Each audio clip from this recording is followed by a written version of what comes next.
Hello, everyone. This is Dino Chris from Prehistoric Facts and Colossal Fossils. Today, this is Prehistoric Facts special episode number 171. We're going to be talking about a theropod dinosaur today, and that theropod dinosaur is Suchomimus. And so, this is artist rendition of what Suchomimus looked like. This is based off a belief from a video game, but yeah, you guys can actually check out what it. Let me guys know if you've ever seen this video game or not.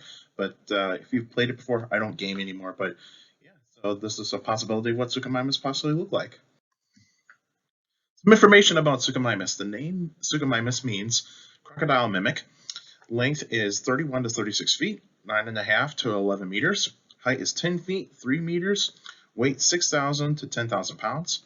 Lived 125 to 112 million years ago in the early Cretaceous period.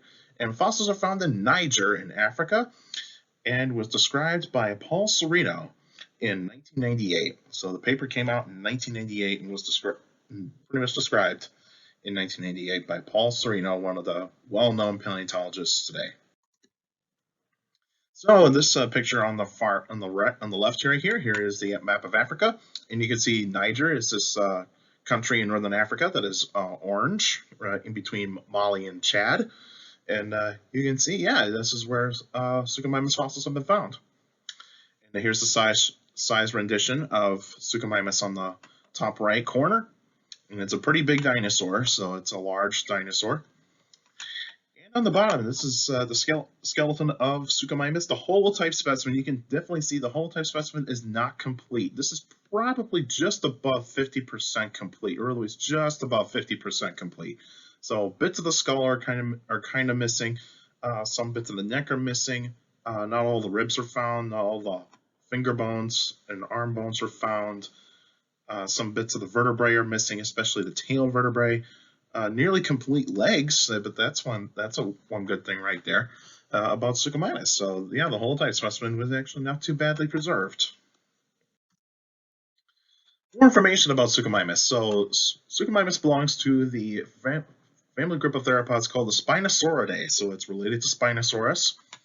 And the characteristics of Spinosaurus, it's got an elongated skull, so the skull kind of almost looks like a crocodile skull, and it's got that notch right in the beginning of the skull, so that way it can grab hold of prey.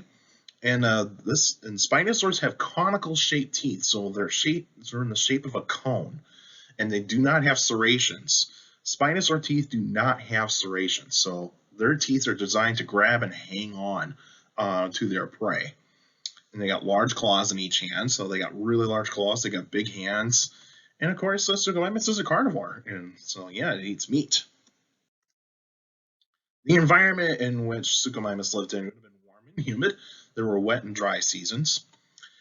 In terms of plants, there were a bunch of trees, ferns, cycads, and the first flowers, and of course, no grass.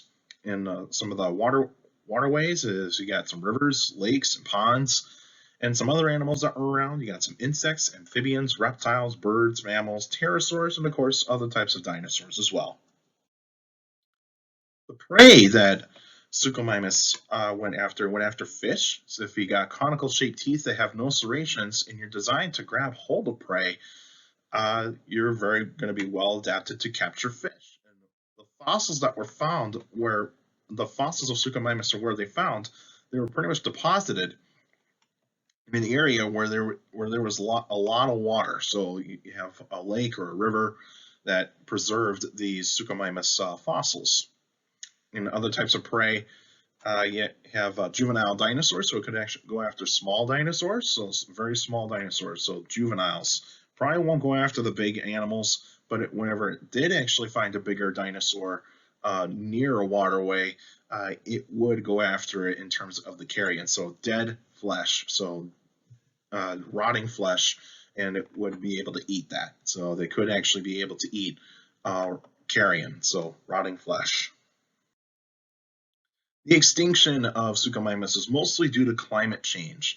And of course, Africa continued to split away from South America, because in the early Cretaceous, it's when you start to see Africa and South America were still kind of connected, but they were already starting to break apart.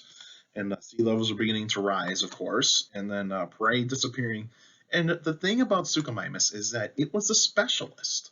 And specialists tend to not last very long when it comes to climate change. So they do not be able to adapt to significant changes in the environment. So that's why a lot of spinosaurs are pretty much specialists, that they do tend to go extinct pretty quickly when there's climate change. And so the climate definitely changed pretty good for Suchomimus, and it went extinct because of climate change. And here's a map of the early Cretaceous of what it possibly looked like. This is the best one I could find. And yeah, here's Suchomimus lived in the northern part of Africa. That's where it would be living in. There would be a bunch of rivers, lakes, and ponds, some swampy areas as well. So there would have been a lot of places for Suchomimus to find its prey. The next episode will be on June 3rd, 2021, and there'll be a Q&A episode, and June 3rd is my birthday, so yeah, so that'll be a cool episode right there. Q&A episode. So if you got any questions about dinosaurs or any other prehistoric life, feel free to email me at dinochrist71@gmail.com, or just go to my Facebook page, Prehistoric Facts of Dino Chris. Like the page. You actually post your questions in the comment section. Please don't put them on Messenger. Messenger is only for private conversations, so please put your questions in the comment section. And also, for YouTubers out there, like the videos, even share the videos too, because that way it gets to a much bigger audience. Subscribe to the channel, and also stomp on that bell so that way you can get weekly notifications of every single episode that comes out. And I do put out shorts too, so whenever there's like a special episode coming up or an extra episode coming up, I will let you guys know what topic I'll be talking about. So yeah, you guys can check that out. And also, feel free to put your questions in the comments section, because I do read those questions a lot in the comment section. They do mean the world to me, and you can get a shout out in the Q&A episode. And I know you guys love these Q&A episodes as well. And yeah, and so make sure you put your questions in the comment section, and also make your questions short to the point. You can also follow me on Instagram at dino.chris.pf. I post pretty cool stuff on there. And also you can follow me on Twitter at CSGRALL. That's my Twitter page. I post pretty cool stuff on there as well. Also, take care of people around you. Also, for younger people out there that makes you listen, your parents, your teachers, and your guardians, it's the best motivation you can have a good education. It's very important to have a good education. So with a good education, you get a good job in the future. And also in this kind of time, please wear a mask, social distance, wash your hands if you're not vaccinated, and make sure if you're not vaccinated, please get vaccinated, because that way it does help out to reduce the spread of the virus, and also make that way we can get immune to this virus. And that is very, very important that we get this done. And if you are vaccinated in the United States, you know that if you are fully vaccinated, you are able to not wear a mask, but in public transportation, you have to wear a mask. And so, but if you're still worried about, the virus and all that, you can still wear a mask if you want to. It's all up to you. And also check out Colossal Fossils. I'll put the link in the description down below, so that way you guys can check that out. And we're still in the fundraising mode, so please feel free to go to the donate tab and donate as much as you want.